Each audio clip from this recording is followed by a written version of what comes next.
Hello বন্ধুরা, আমি অনু update with অনু চ্যানেলে তোমাদের স্বাগত। আমি চলে এসেছি কথা সিরিয়ালের আপডেট নিয়ে। কথা সিরিয়ালে দেখা যাচ্ছে যে কথা, জুনি, ঋতু আর প্রিয়ানি এক রুমে আছে, ছেলেরা অন্য রুমে আছে। কিন্তু প্রিয়ানিকে এই কথার সাথে থাকতে হবে এই নিয়ে এখন এভিরা খুব চিন্তায় পড়ে গেছে যে আজকে প্রিয়া আর অ্যানির কি হাল হবে। এর মধ্যেই দেখে কিনা যে কথার ব্যাগটা এভির ঘরে। এভি যাচ্ছে কথার ব্যাগটা কথার ঘরে দিতে, আর কথা নিম হলুদ বাটাটা এভিকে দিতে আসতে গিয়ে দুজনে ধাক্কা লাগে। আর এমনকি কথা দেখা যাচ্ছে এভির ক্ষত জায়গায় প্রলেপটা লাগিয়ে দেয় আর বলে যে এটাও শোধবোধ হয়ে গেল, মনে আছে একবার গোবরডাঙ্গায় আপনি আমাকে এই বাটাটা লাগিয়ে দিয়েছিলেন, ঠিক আজকে আমিও আপনাকে লাগিয়ে দিলাম, শোধ হয়ে গেল। এরপর দেখা যাচ্ছে সন্ধ্যা আরতির আগেই চলে আসে তিমিরকে দেখে সবাই অবাক হয়ে যায়। বলে কিনা HOF নাকি তাদের পাঠিয়েছে, কারণ ছোটরা গেছে, যদি সে না যায় তাহলে যদি কোনো বিপদে পড়ে তিমিরের যাওয়াটা দরকার, তাই HOF পাঠিয়েছে বলে তিমির এসে হাজির হয়েছে।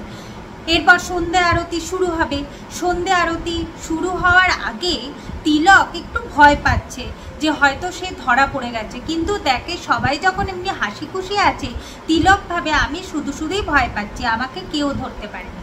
তাই তিলক কথাদের সবাইকে সন্ধ্যা আরতির ওখানে নিয়ে যায়। এরপর কথার গান দিয়ে সন্ধ্যা আরতি শুরু হয়।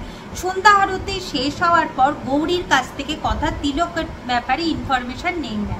এরপর সেটা এভিকে বলে, কিন্তু এভি বলে যে আশ্রমের মধ্যে তিলককে এইভাবে ধরা যাবে না, অন্য কিছু প্ল্যান বানাতে হবে।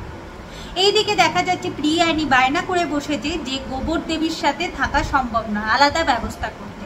কিন্তু এভি বলে এই দুদিন একটু কষ্ট করে থাকতে, তার জন্য এখন এভির জন্য প্রিয়ানি অ্যাডজাস্ট করে থাকবে বলে ঠিক করে ফেলেছে। পরের দিন সকালবেলায় কথা আবার গাছপালা নিয়ে পড়েছে এভির কাছে, বকাও খায়। এইদিকে প্রিয়ানি এই আশ্রমের কোনো খাবারই খেতে ভালো লাগছে না, তাই তাদের আচার দরকার। আচার এখন কোথায় পাওয়া যাবে এই নিয়ে সবাই চিন্তায় পড়ে গেছে। এইদিকে আবার তিমির সবাইকে বলেছে হাটে নিয়ে যাবে, এই জন্য সবার আনন্দেরও শেষ নেই, বিশেষ করে কথা, জুনি আর ঋতু। এর মধ্যে গৌরী ঠাকুরের প্রসাদ নিয়ে আসে, কথা সবাইকে ঠাকুরের প্রসাদ ভাগ করে দেয়। এভি খেতে না চাইলে কথা জোর করলে এভি প্রসাদ একটু হলেও খায়, বাকি অংশটা কথা নিজে খেয়ে। আগামী পর্বে দেখা যাচ্ছে এখন কথার মাথায় একটা প্ল্যান আসে তিমিরকে ধরার। বলে কিনা তিমিরকে হাতে নাতে ধরতে গেলে আমাদের এই প্ল্যানটা করতেই হবে, কিন্তু যে প্ল্যানটা করছে সেই জন্য আশ্রমের সবার সহযোগিতার দরকার। কিন্তু কে এই সহযোগিতাটা করবে? তখনই কথা গৌরীকে দেখতে পায়, আর গৌরী সহযোগিতায় কি কথা তিলককে হাতে নাতে ধরবে? কি হতে চলেছে সেটা দেখতে হলে স্টার জলসা HD-তে কথা সিরিয়ালে চোখ রাখতে হবে। আমার এই ভিডিওটা দেখবার জন্য আর আপডেট উইথ অনু চ্যানেলের পাশে থাকবার জন্য অসংখ্য ধন্যবাদ।